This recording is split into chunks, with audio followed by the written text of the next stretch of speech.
Hey guys, it's Scott with Scotty B Cards, and in this video I want to talk about the stats that make players valuable.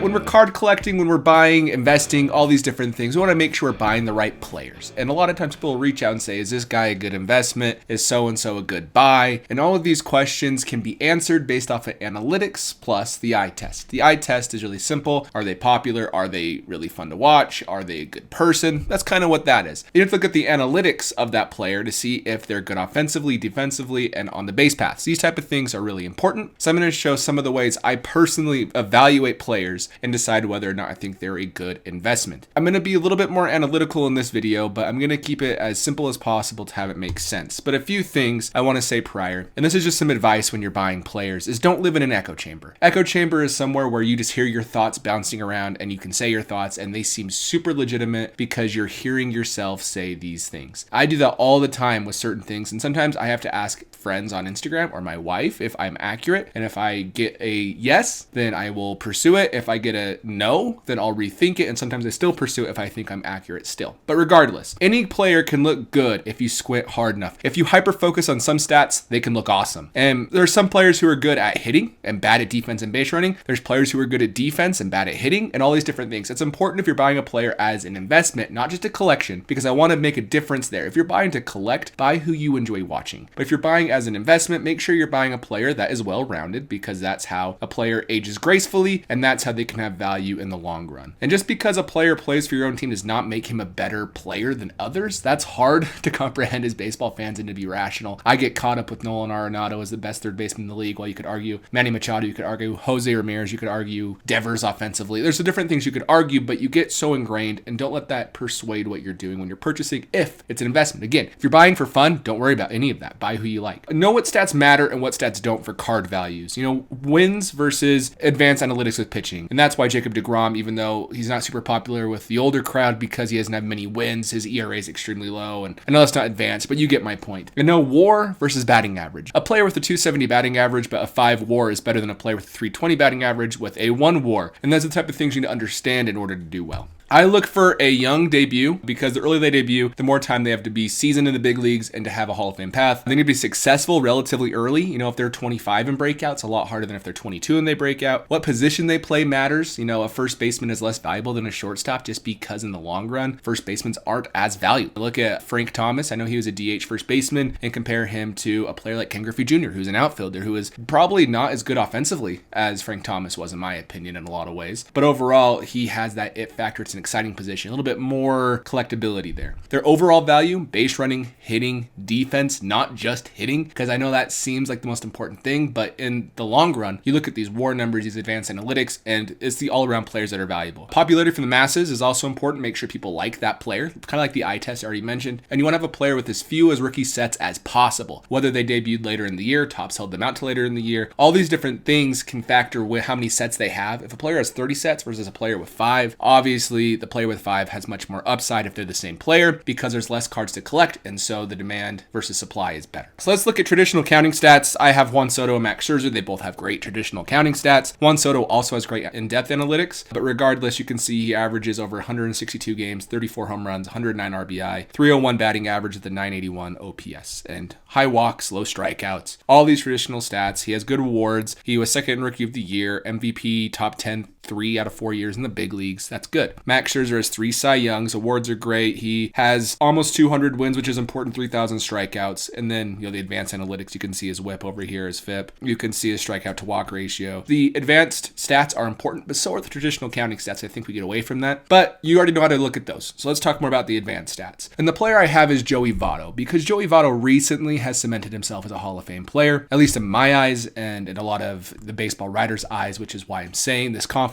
But overall, I knew he was probably a Hall of Famer when he, like in 2018, 2017, these years when he was still not viewed as a Hall of Famer yet. And I was confident just because of some of these metrics. The first one I'm going to talk about is WAR. WAR, right here, I have a little definition. It's batting runs plus base running runs plus fielding runs plus a positional adjustment plus league adjustment plus replacement runs divided by runs per win. So basically it's offense, defense, base running, and then their position, center fielders and shortstops to get helped a little bit more. And then on top of that, you have league adjustment depending on how good or bad the offense in offensive environment in the league was that year, and so forth. And so that's kind of how you get WAR. Realistically though, they just have to be good at defense, offense, and base running. That's the biggest thing. And if they are, that's how you get a higher WAR. That's why Ryan Howard's career WAR is like 15, even though offensively he was amazing. He was horrible defensively and terrible on the base paths. And that's what hurt him versus a player like Joey Votto, who does not have nearly as impressive like home run totals as Ryan Howard as a first baseman, but he's been a relatively good defender and he's just all around more valuable player. So let's look at WAR. WAR is an accumulating stat. It adds up year over year. That's how he has 64 right now. And the average for Hall of Famer is 65. And you can see with Joey Votto, he might have 5 one year, 6 the next year. So his career total is 11 and so forth. So 7-year peak, WAR 7. That takes your best 7 years of WAR, not in a row. Let's say he was great in 2010, 13, 14, 15, 16, and 19. It takes the top 7 years and that is your WAR 7. It shows how good your peak or how dominant you were over a 7-year stretch, which is important because the more dominant a player is, the more likely he's going to be remembered. There's people who just accumulate all these different stats just through longevity, and it's important to have that for the Hall of Fame, but it's also important to have WAR 7 at high peak. Jaws is a combination of WAR and WAR 7 to give you a total score, and you can see right here, Joey Votto is 12th all time, ahead of steroid user, future Hall of Famer Todd Helton, and everyone around him is a Hall of Famer. That's how you can be positive, and he was close to these numbers a few years back, and no one is really realizing it. So that's one stat. Fangraphs percentile rankings. This is Juan Soto, the very best, prettiest Fangraphs percentile rankings person on all of Fangraphs. It just shows red is good, blue is bad. He doesn't have much blue, and we'll get to some players who do, but this just shows his average exit velocity was high, max exit velocity was high. This means he was 94th percentile, meaning out of the league, he was in the 94th, like very top tier of being the best. Everything looks good here. His chase rate, he does not chase. He was the literal best person at not chasing anything. He was the best at walking, plus he was able to hit the ball really hard and maintain good discipline. His outs above average, which is one of the most important defensive metrics to pay attention to nowadays because it changes all the time, is still elite, which shows you he's a good investment offensively and defensively. Plus, you can look at his spray chart. The spray chart's important because it helps you show they can't shift versus him. He's not just a straight pull hitter. This game will age a lot better, and then can turn into a pull hitter if he needs to as he ages. So Fangraphs percentile rankings, just look up Juan Soto StatCast and it will pull these up, and it's super helpful. So let's talk about players like Nolan Arenado and Rafael Devers. Rafael Devers, I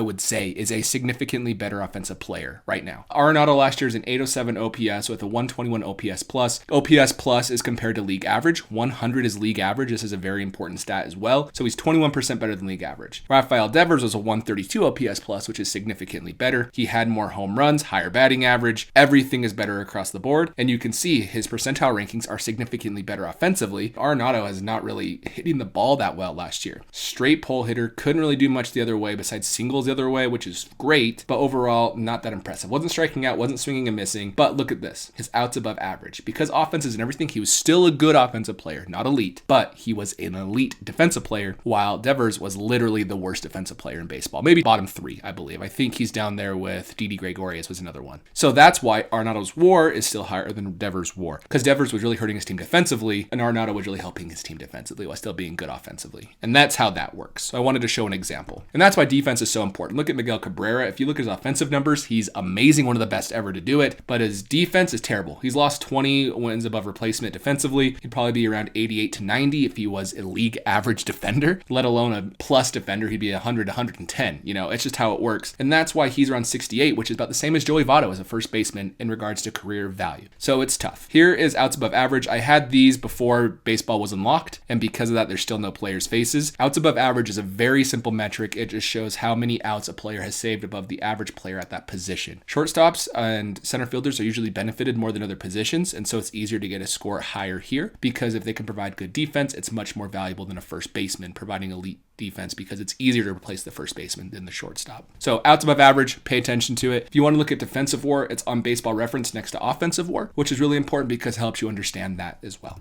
So there's 2 types of WAR, Fangraphs WAR and Baseball Reference WAR. The primary difference is how they calculate defense. Baseball Reference uses defensive runs saved, which I personally prefer, while Fangraphs uses UZR. Basically, you pick which WAR you like based off of what's higher for the player you're looking at. Defensive run saves benefits players who are good at defense and hurts people who are bad at defense, while UZR on Fangraphs is a little bit more averagey. That's why FWAR doesn't really help or hurt players who are good or bad at defense. It's just kind of averagey, while defensive run saved really helps or hurts good good defensive play. So let's look at Mookie Betts, 50 career WAR with Baseball Reference WAR, 44 with F-WAR. Because he's so good defensively, it doesn't really get calculated with Fangraphs WAR. Same with Arenado, 44 versus 36. That's a very big difference. And these are two primarily offensive and well-rounded defensive players, while Bryce Harper and Mike Trout were more offensive players because they aren't great defenders, and that's why their Fangraphs WAR is a little bit higher. So just something to consider. Splits are important. This can be found on Baseball Reference as well, because you want to have a player who's not just good against one type of pitcher, right-handed or left-handed. You want a player who's not just good at home. Looking at the Rockies, everybody says that. You want a player who's good both in the first and second half. You want a player who's consistent, because there's not going to be as many peaks and valleys. Good thing about peaks and valleys, though, is you can get deals. But overall, these are Juan Soto's. You can see offensively against righties, amazing OPS. Against lefties, still a 900 OPS, which is amazing. Home and away, basically the same. He actually hits more home runs on the road. First and second half, Juan Soto is a much better second half player. That's why you'll see a slow start, and then he just kills it after the All-Star break. It's really consistent for him. And then you have months. Look at these months, because it will help you understand more the first or second half. Hall of Fame stats, these are also important. These are on Baseball Reference. It just shows, so black ink is how many times they've led a category in baseball on their Baseball Reference page. Gray ink is how many times they've been in the top 10 on a category on their Baseball Reference page. Hall of Fame Monitor takes in consideration things like how many hits they have, all these different accomplishments that a player has to make the Hall of Fame, and you can read about it if you click right here and actually look at it. Same with Hall of Fame standards. It's a little bit different. It's harder to get Hall of Fame standard points. Then below those, it references you compared to other players at a position. And you want to look at WAR per 162 games played, because if you have a high WAR per 162 games played, it will really show players who are consistently good, and if they're able to have a full season, they're going to have a big season. Juan Soto's is lower at 6.1 because he's had less prime years and his career is only 23 years old, but Mike Trout started out really young, having really high WAR totals, and that's how he's accumulated to be 76.1 career WAR in only 10 years, while the average center fielder is 71.6. You can see Mike Trout's career 7-year peak is amazing. You also can, if it's fun, you can compare who they were similar to. So Mike Trout's age 22 season was identical to Juan Soto's, and back and forth. Mickey Mantle, Frank Robinson. You can kind of see if they are amazing players or offensively, or just okay players offensively.